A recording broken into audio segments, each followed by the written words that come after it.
오늘 정말 장시간 애쓰셨고 잘 이렇게 좀 저녁이라도 모시고 대접을 해드리고 싶은데 그렇게 못해서 제 마음이 대단히 불편합니다. 별 말씀 나왔습니다. 감사합니다. 뭐 누구한테 그런 얘기를 들었어요. 안에서 혼자 식사를 하시는 거를 좋아하신다고. 일정 없으면은 호텔에서 가서 하죠. 그때도 혼자 드시는 거죠? 그럼요. 네. 공간에 식사를 낸 적은 아니요, 없어요. 이번 정부는 거의 뭐 TV에서도 보듯이 뭐 차나 뭐 다과 이런 식으로 하고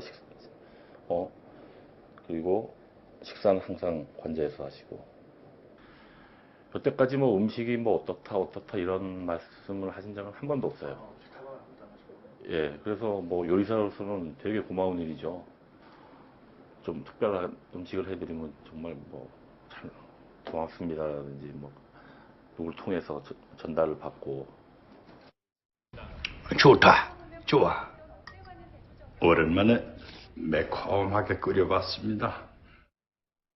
주방 나온 적은 제 기억은 딱 한 번 정도 있었어요. 작년 정도에 무슨 한 20명 정도 행사가 있었어요. 대식당에서. 그리고 이제 행사가 있는데 뭐 음식이 너무 좋았다고 아유 수고하셨어요 하고 아마 그때 대통령님이 주방 처음 보신 거죠. 그렇죠. 저도 나오는 날은 그래도 이렇게 뭐 인사라도 드리고 이렇게 나오는 게 맞다고 생각했는데 그날 또 나오는 날이 점심까지 해드리고 제가 나왔는데 관제에 계시면 뭐 보통 여자분들은 화장 안 하잖아요. 아내 비서분이 나오셔서 대통령님이 이제 간단한 말을 이렇게 저한테 이제 전해 주셨어요. 비서진이. 그래서 이 청와대를 발판으로 나가서 더 큰 사람 되라고. 보통 임기가 2월 25일 날 마치잖아요. 임기가 2월 25일 날 마치니까 한 1월 달에는 청와대 전 직원들이랑 1대1로 사진을 찍어줘요. 그러니까 하루 종일 찍는 거죠, 대통령이. 저 같은 경우는 요번에 대통령님이랑 찍은 사진이 한 장도 없습니다. 단체로 찍은 거는 한 장 있고요. 네. 대통령과 찍은 사진, 1대1로 찍은 사진 하나 있었으면 좋겠다는 느낌이 좀 팍 나는데요. 박정화 대변인께 좀 여쭤보겠습니다. 글쎄요, 떠나는 날 같이 인사를 못했군요, 결국. 그러니까 뭐 다른 직원도 아니고 식사를 준비해줬던 네. 그 관저에서 생활을 같이 했던 직원인데 결국에는 대통령을 못 보고 뭐 사진도 못 찍고 그냥 나왔던 것 같습니다. 자, 그러니까 근데 그렇게 설명하는데 이제 머리나 화장 이런 게 잘 안 됐기 때문인데 이 김미경 편집장께 박근혜 대통령이 좀 유독 좀 심한 건가요? 화장하지 않은 얼굴을 누군가한테 보여주는 것, 그리고 머리를 다듬지 않은 채 공개적인 자리에 나오는 것, 아니면 공개적인 자리도 아니죠. 조리장과 함께 수인사 나누고 차 한잔하면서 그동안 고생하셨다 말씀하시는 자리를 굉장히 불편해 하셨나 보네요. 그렇죠. 한 외국인들한테 좀 들어보면요. 네. 한국 여성들처럼 이렇게 민낯이라고 그러죠. 화장 안 한 얼굴을 보여주기를 두려워하는 여성들을 자기가 만나지 못했다. 이런 얘기 이제 좀 재밌게 들었는데요. 대통령이 또 얼굴에 상처가 좀 있잖아요. 그렇죠. 네, 그것 때문에 더 그렇지 않았을까 생각은 하는데요. 화장 안 하고 그다음에 네. 이제 옷을 제대로 갖춰 입지 않았거나 이럴 때는 네. 좀 거의 사람들 만나는 걸 굉장히 좀 꺼려하지 않았나라는 생각을 했습니다. 그날 나오는 날도 화장을 안 해서 지금 뵙기가 좀 어렵다 이렇게 얘기했다고 저는 들었거든요. 그럼에도 너무 아쉽습니다. 그렇습니다. 저 지금 나오면서 청와대를 발판으로 나가서 큰 사람이 되라고 인사를 했다고 이렇게 말씀을 하시는데 사실은 이 한상훈 조리장이 나와서 뭔가를 좀 해보려고 했는데 이런 사태가 벌어지면서 청와대 조리장에 대한 인기가 급락을 해서 네. 자기가 뭐 책을 내거나 이런 일을 좀 할 수가 없었다고 하더라고요. 그러니까 네. 책을 좀 내려고 출판사하고 몇 군데 계약도 했었는데 그게 네. 다 깨졌다고 저는 들었습니다. 지금 보시는 장면은 대통령이 참 즐겨하는 모습입니다. 시장을 찾아서 시장 상인들 손 만지고요. 손 잡으면서 얘기 듣고 또 그분들이 파는 것 맛도 보면서 즐겨하시고 또 지갑을 열어서 10,000원, 20,000원. 대통령 얘기 많이 하게 되는데 사실은 그 직원들하고 1대1 사진을 영빈관에서 그때는 이제 찍어 주셨는데 네. 그 찍느라고 한 4-5시간을 그냥 서 있는 바람에 끝나고 나서 다리가 저리다는 얘기를 좀 하신 적도 있고 그다음에 그동안 정부 일을 같이 했던 사람들, 그리고 그 주변에 있는 심지어는 인근 식당까지도 네. 저녁이면은 찾아다니면서 직원들과 같이 식사도 했고, 같이 일했던 정부의 사람들하고 조찬, 오찬, 만찬 행사를 하면서 사진을 찍어주느라고 저도 굉장히 그때 그 식사량이 많이 늘어났던 그런 기억이 있습니다. 여기가 그러면 이제 대통령이 일하는 그 본관이 아니라 숙소가 있는 관저의 여기는 모습이네요. 관저의 가족 식당인 것 같습니다. 그러니까 그 통상적으로 그 관저 내에서 여사님하고 같이 식사하는 모습을 그 기록으로 찍어놨던 것 같아요. 저 안에는 못 가보셨습니까? 저기는 지나가면서, 그러니까 지금 아까 요거는 저 보통 쓰는 그 대식당이 아니라 네. 그 대통령하고 가족 일부들만 쓰시는 소위 말하는 가족 식당입니다. 그러니까 네. 내실에 붙어 있는 가족 식당이라서 요거는 인수문에서 쳐다보게 되면은 정면에 보이는 내실 부분에 있는 거고요. 그 다음에 통상 아까 얘기 나왔던 것처럼 대식당이라고 20명 정도 행사했다는 대식당이라고 하는 거는 이 오른쪽에 있는 날개 건물에 있는 위치에 있습니다. 자, 그런데 참 아쉬운 것은 이제 조리장 얘기를 들어보면요. 이제 해외에 나가면 이제 국빈 만찬도 있고 정상회담 할 때 건배도 하고 식사도 늘 같이 하잖아요. 밥 먹는 것이 정치의 이제 연장인 것인데 이제 뭐 늘 점심, 저녁, 아침까지 모두 상대국 정상과 식사하는 건 아니잖아요. 그렇죠. 그렇게 되면 같이 동행에 있던 장관들, 수석 비서관들 같이 밥 먹으면서 격려도 하고 앞으로의 그날 오후에 뭐 일정 같은 거 체크도 할 수 있을 것 같은데 해외에서도 혼자 식사를 즐겼다. 이건 어떻게 되는 겁니까? 그건 잘 모르겠습니다. 그러니까 어떤 연유인지는 잘 모르겠습니다. 우리 네. 앵커도 사실은 그 대통령 해외 순방 많이 다니셨잖아요. 그렇죠. 근데 해외 순방이라는 게 다자회의건 아니면 1대1 정상회의건 굉장히 전쟁 상황이고 정보 싸움입니다. 그러니까 네. 매일매일 매 시간마다 이제 정보나 이 상황이 체크되어야 되는 거기 때문에 통상에 있는 공식 오찬 만찬 행사 아니라 비는 시간이 되면 네. 현지 주재국에 있는 대사 영사들과 그다음에 네. 수행했던 장관들 뭐 수석들과 회의가 있기 때문에 그 회의 시간이 굉장히 많아서 그리고 그게 필요했기 때문에 같이 갔던 수행 경제인단이나 혹은 네. 심지어 기자단하고도 식사를 못하고 그냥 돌아오시는 경우도 굉장히 많았죠. 그러니까 그런 걸로 따지면 홀로 식사를 하셨다는 거는 글쎄 굉장히 빡빡한 일정 속에서 혼자 식사를 어떻게 하실 수 있었는가 싶은 생각이 듭니다. 지금 저 영화 광해 한 장면 저희가 지금 보여드리고 있습니다. 이병헌 씨가 연기한 그 광해란 존재가 지금 저 장면 왜 보여드리냐면 임금이 식사를 하고 있습니다. 그런 될 것이다. 자, 저 장면입니다. 글쎄 좀 아쉽습니다. 어쨌건 박근혜 대통령 같이 식사하면서 얘기하고 그런 것 정치인 시절은 굉장히 덜어 있었던 걸로 저도 기억하거든요.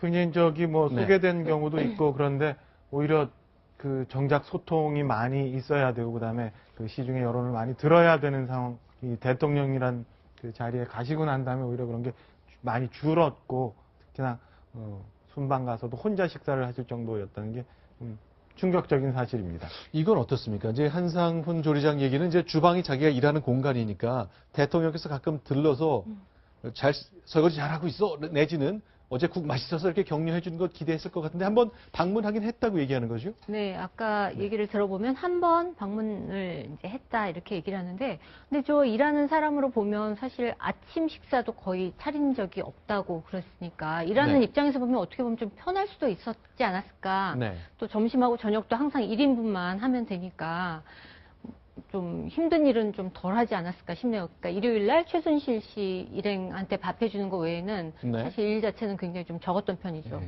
네. 근데 그 식사 습관에서 저도 좀 인터뷰 내용 중에 기억나는 것이 조금 아까 관저 내부에 그 가족 식당 네. 보이지 않았습니까? 그런데 그 관저 안에 있는 그 큰 식당과 가족 식당에 전부 다 TV가 있다고 하는데 대통령이 혼자 식사하면서 TV 보는 걸 가장 좋아한다. 네. 이게 한상훈 조리장의 증언이거든요. 네. 그래서 사실 저 영상을 제가 미리 보면서 저 안에 TV가 있는지 살펴봤는데 찾지 못했는데 네. 한상훈 조리장 말은 워낙 혼자 식사를 하다 보니까 세월호 사고 당일에도 점심과 저녁에도 네. 혼자 저 가족 식당에 식사하시면서 아마 방송으로 그 세월호 특보를 봤을 것이다. 네. 그런 말을 했을 정도로 그 위급한 상황에도 혼자 식사하면서 누군가 수행원이나 비서관들과 대책을 논의하고 협의하고 정보를 소통하는 것이 아니라 혼자 있다 보니까 제대로 판단하지 못하고 그러다 보니까 문제가 생기는 이런 얘기를 한상훈 조리장으로부터 우리가 듣게 됐던 겁니다. 네. 그러니까 많은 분들이 그렇게 생각을 하고 그 점이 아쉽다고 느껴질 수밖에 없고요. 그 다음에 김기춘 비서실장을 포함한 여러 이제 수석들이 당일날 그 대통령을 안 봤다는 것 자체가 문제가 시작되는 근원이라고 생각이 듭니다. 자, 저렇게 이제 대통령 모습 보면 구내 식당에서 이제 그 식판 들고요. 또 이렇게 음식도 뜨면서 사람들하고 밥 먹고 얘기하는 거 너무 자연스러워 보이는데, 아니, 자연스러운 게 정상이죠. 누구나 다 저렇게 하니까요. 네. 그러나 대통령이 늘 혼자 식사를 했고, 또 이동 중에 식사하는 것도 즐겼고, 점심 12시, 저녁 6시에 정확한 시간에 식사하는 걸 늘 지켜왔고, 그런 식습관, 이런 것들이 좀 조리장의 얘기를 통해 나오고 있습니다. 자, 조금 더 얘기를 들어보겠습니다. 최근에요, 이제 관저에서 파우더룸이라는 것을 만들고 거기서 대통령이 뭐 주사제도 맞고 하는 얘기가 보도를 통해 나오고 있지 않습니까? 글쎄, 조리장이 이 상황까지 알고 있을까요? 들어봤습니다.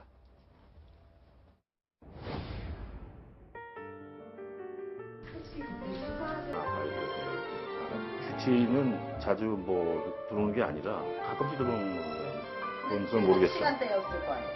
그렇죠. 그럼 밤은 안 해요. 하고 봐야 되겠죠. 저희가 아는 거는 주치 의무실장밖에 없죠. 거의 참 좋은 친구들인데 해서 참 안타깝죠.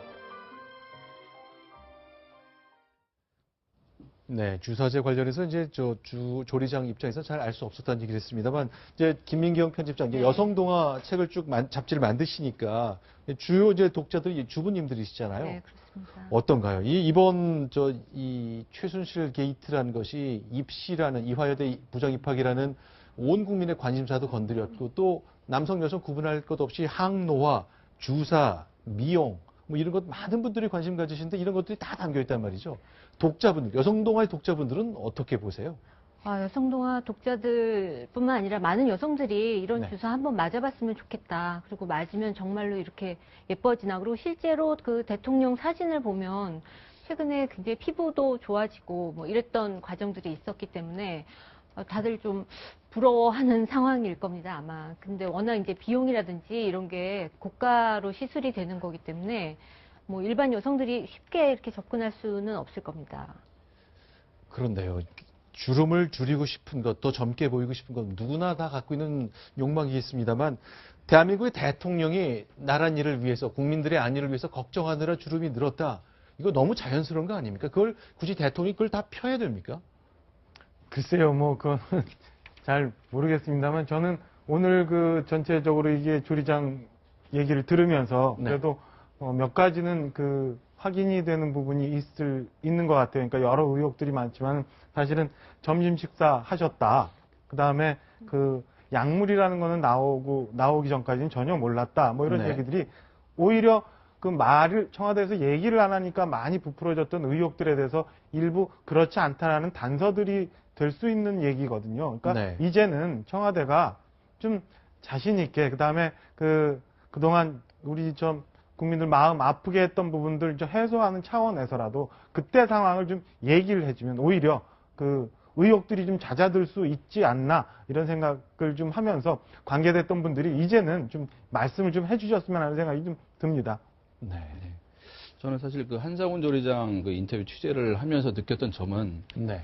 조금 전에 인터뷰에도 나왔지만 당시 김기춘 비서실장은 대통령을 일주일에 한 번도 못 본 적이 있다 그랬거든요. 네. 반대로 최순실 씨는 매주 봤습니다. 따라서 대통령을 만나서 얘기하고 교감했던 것이 최순실 씨가 훨씬 많았던 거거든요. 네. 이 사건 대통령이 탄핵 가결까지 왔던 이 과정에는 대통령이 본관 집무실에서 공개된 비서들이 공선이 아니라 자신의 관저 안에서 비선, 최순실 또는 문고리 3인단들과 공개되지 않은 식으로 정치를 하다 보니까 결국은 자신이 비선 실세, 권력 개입, 권력 농단에 개입될 수밖에 없고 자기가 앞장서서 청와대 주요한 자료를 넘기게 되고 또 주요한 국정을 검증된 전문가들과 논하는 것이 아니라 검증되지 않은 강남의 한 평범한 아주머니 얘기를 듣고 연설문까지 고치는 결국 관저 정치가 지금의 사태를 만들었다는 것을 한상훈 조리장 인터뷰를 통해서 좀 느낄 수가 있었습니다. 참 언론으로서 참 이 자괴감이 드는 것이 우리가 이거를 좀 알았더라면 지적도 하고 그랬을 텐데 글쎄요, 그냥 주어진 영상, 참고 영상밖에 접근이 안 되기 때문에 늘 대통령은 본관 집무실에서 서명하고 회의하고 주재하는 줄 알았거든요. 그 점은 참 뼈 아픈 대목입니다. 그러니까요.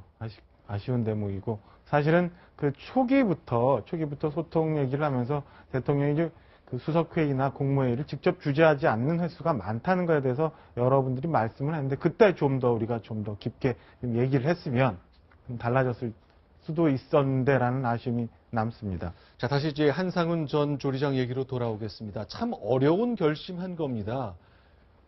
보안각서 서약도 했고요. 또 자신을 가까이서 지켜봐줬던 그 대통령과 관련된 은밀한 얘기를 언론에 꺼내야 한다는 것. 참 부담스러운 일일 것 같은데 그 결심을 해주셨고 이런 분들의 이 결심 때문에 대통령과 관련된 이야기들, 그 국정농단의 한 증거도 조금씩 드러나는 겁니다. 예, 맞습니다. 그래서 이 한상훈 조리장 고민을 참 많이 했고 네. 사실은 최순실 씨가 공황 장애라는 말을 쓰지 않았습니까? 네. 사실은 본인이 요새 굉장히 고민이 많고 스트레스를 받아서 네. 본인도 그런 스트레스, 공황 장애 같은 어려움이 있다는 말을 저희들한테 좀 밝혔습니다. 네. 자, 대통령 정말 감춰진 것. 이제 유영하 대변인 같은 경우는 여성 정치인으로서의 사생활이라는 것이 있다는 것 때문에 여러 가지 감추고 싶은 얘기가 많다는 얘기를 했습니다만 지금까지 저희가 들었던 것 국민들 앞에 조금 더 햇빛에 놓였더라면 이런 일 안 생겼을 텐데 하는 아쉬움이 굉장히 많이 남습니다. 자, 용기를 내신 한상균 전 조리장께 감사의 말씀을 드리고 이런 것이 실체에 한 발 더 다가서는 기회가 되기를 바라겠습니다. 오늘 세 분의 말씀과 함께 한상균 전 조리장의 이야기를 영상으로 여러분께 소개해드렸습니다. 일단 세 분 여기서 인사를 드리겠습니다. 고맙습니다. 고맙습니다.